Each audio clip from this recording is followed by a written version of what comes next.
आप सभी को शिक्षक दिवस की ढेर सारी शुभकामनाएं।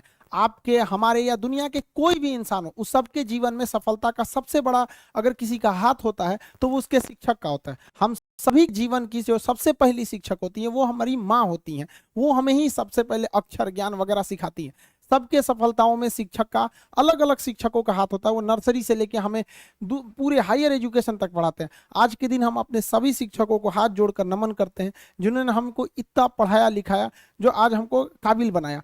उन सभी शिक्षकों को हमको कहते हैं। बहुत सारे शिक्षक हमारे बीच हैं और हमारे बहुत सारे शिक्षक अब इस दुनिया में नहीं है। भगवान उन्हें बैकुंठ धाम में स्थान दे, जिन्होंने बहुत ही लगन से, मेहनत से पढ़ाया था।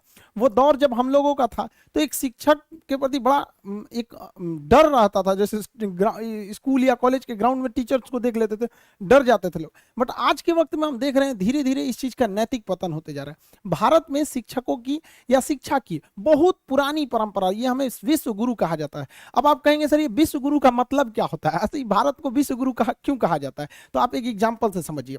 हमारे तत्कालीन राष्ट्रपति उस समय 94 में डॉक्टर शंकर दयाल शर्मा थे। 1994 में डॉक्टर शंकर दयाल शर्मा भारत से आधिकारिक दौरा पर ओमान गए। ओमान की राजधानी मस्कत पर जब हमारे राष्ट्रपति डॉक्टर शंकर दयाल शर्मा का हवाई जहाज लैंड किया तो ओमान के जो किंग थे, वहां के राजा, वो कभी किसी को रिसीव करने एयरपोर्ट पर नहीं जाते। ये प्रोटोकॉल, प्रोटोकॉल मतलब नियम कानून होता है।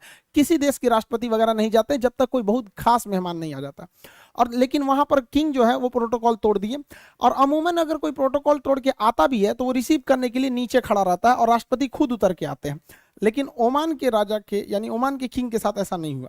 हमारे डॉक्टर शंकर दयाल शर्मा अभी हवाई जहाज में बैठे ही थे तो ओमान के किंग सीढ़ियों से चढ़कर खुद गए और डॉक्टर शंकर दयाल शर्मा को उनके सीट के पास से जाकर रिसीव करके उन्हें लेकर आए थे। जब ड्राइवर्स और बॉडीगार्ड ने उनको कहा गाड़ी में बैठे, तो वहां के किंग ने ड्राइवर को हटाकर खुद ड्राइव किए थे डॉक्टर शंकर दयाल शर्मा के गाड़ी को, हमारे राष्ट्रपति साहब के।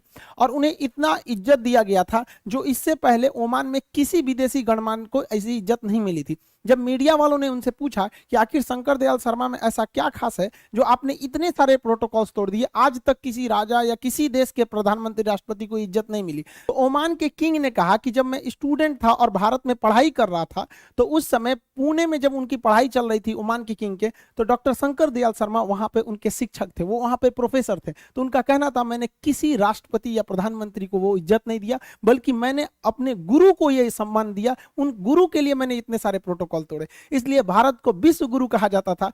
प्राचीन काल से आज तक बहुत सारे लोग भारत में आते हैं, शिक्षा लेकर बड़े बड़े पोस्ट पर पहुंचे हैं। उसके बाद से अभी तक कई सारे राष्ट्रपति, प्रधानमंत्री अलग अलग देशों के ओमान में गए, लेकिन उन्हें जो प्रोटोकॉल के तहत ही एक सम्मान मिला, वो सम्मान आज तक किसी को ओमान के किंग द्वारा नहीं मिला जो हमारे शंकर दयाल शर्मा जी को मिला था। हमारे शिक्षक हमको एक टीचर के साथ साथ एक दोस्त, एक गार्जियन की भी भूमिका में रहे। हमारा लाइफ का सपना था कि हम फौज में जाए, हमने एग्जाम भी दिए थे, एनडीए वगैरह कई सारे डिफेंस के लिए, लेकिन मेरे